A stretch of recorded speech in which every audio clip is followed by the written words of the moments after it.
Hi, I'm Laura. I'm coming to you live from my kitchen here at the Oil Ranch, and I'm going to make butter today, and I thought you would like to see how that's done. We have a milk cow named Susie. She's a Jersey cow, and she gives great milk. We love it. It's really rich, a good high fat content, and we get anywhere from 3 to 4 gallons a day. So with our family of 6, we do drink a lot of milk. I make butter, I make cheese, sour cream, cream cheese, all those kinds of things, but sometimes we still overrun a little bit. So we're counting our blessings, and we're really happy to have that. And first thing I do is use my handy dandy little automatic butter churn. I found this in the barn in the homestead that we bought about a year ago, and it was really cool. It looks like it's about from the 1950s or 60s, but it still works great. I cleaned it up, and it just works like a charm. So I'm going to show you how to do that. Now you can buy different kinds of hand-operated churns, and those work really good, especially have the kiddos around.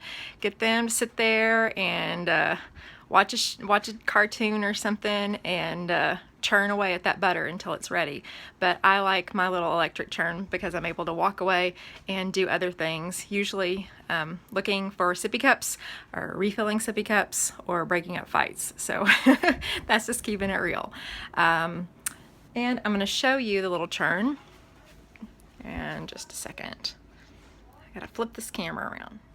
When I make butter, I have a 1 gallon cream jar, and as you turn on the churn, it really kicks it up and incorporates some air into it at first. So you need to fill your butter churn no more than halfway with cream.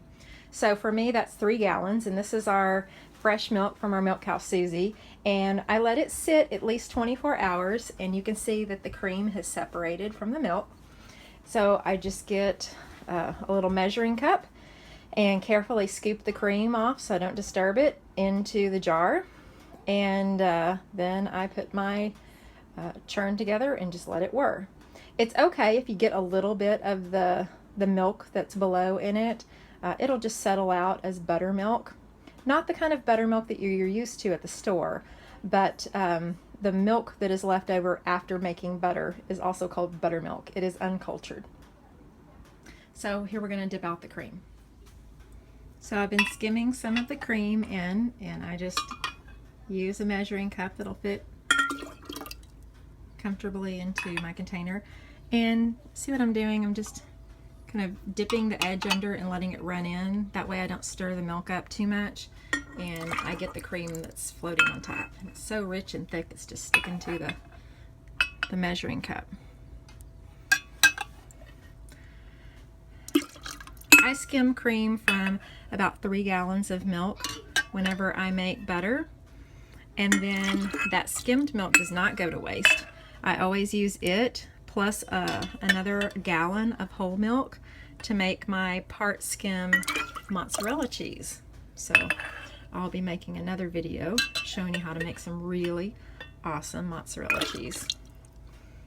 You can make this in much smaller batches, but I find with my large family and what we go through that I really need to make it in these big batches to be time efficient. And what's nice is that butter freezes really well, and so it stays nice and fresh in my freezer, and when I need a stick, I just pop it out and it defrosts in minutes. And so I'm going to go ahead and skim the rest of this cream, and I'll get back to you. Alright, so here we go. We got a little over 2 quarts of cream from 3 gallons of milk. And here is this little Jim Dandy. It's a 4-quart Deluxe Junior electric churn. And I found it in my barn, and it was so cool. It looks a little made in the USA. It's kind of old, it's kind of rusty, but it works like a charm. So I'll just plug that bad boy in. And there we go. I got it a little fuller than halfway, so I'm putting a towel underneath it to catch it if it happens to bubble out just a little bit. And let it do its magic. I'll give you periodic updates and show you what it looks like when the milk fat starts to break, so you know that you're almost done. Ah, I can't wait for butter. Okay, this is after 30 minutes of churning in the big churn, and you can see some butter has started to form, but it's still very light in color. Don't be tempted to stop right now. Keep on until it's darker yellow. Okay, just a few more minutes made a big difference in the color. As you can see, it's kind of rising up out of the leftover milk, and it's nice and yellow, so our butter is ready. The next step is really critical in in butter making.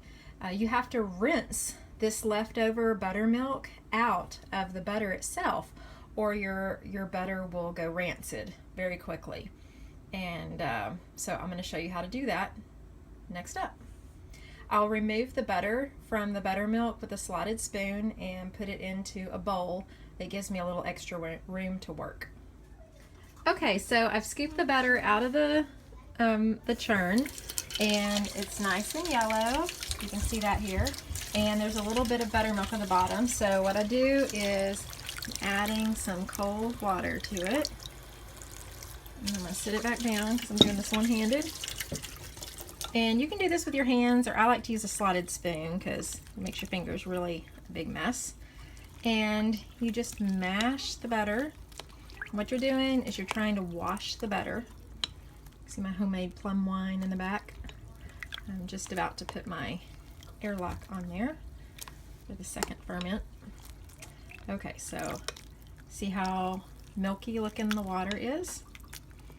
Then you drain it, and you repeat this process until the water is pretty clear. That means you got most of the leftover buttermilk out of your butter. Okay, this is the fourth rinse, and you can see the water's pretty clear, and so that means that my butter is nice and clean. So now I'm going to drain it, and I'm going to add a little bit of sea salt to it, stir that up, and put it in my mold. Alright, so there we go. I made 1 pound 3 ounces of butter, and I just put this in a little Pyrex dish.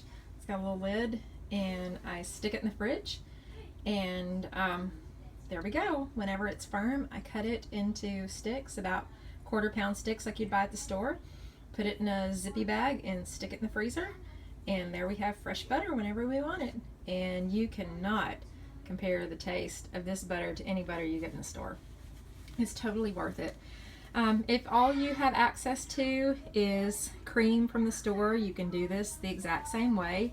It won't taste quite as good as fresh raw cream that you get from your local milk cow, but it'll still be pretty doggone good. I encourage you to get on the realmilk.com website and seek out local grade A raw dairies around you.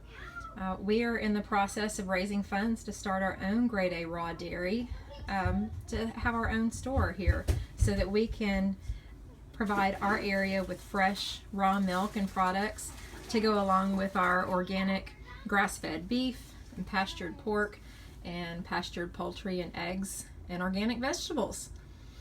So I hope you enjoy this, and if you have questions, feel free to comment below and I will try to get back with you as soon as I can. Thanks.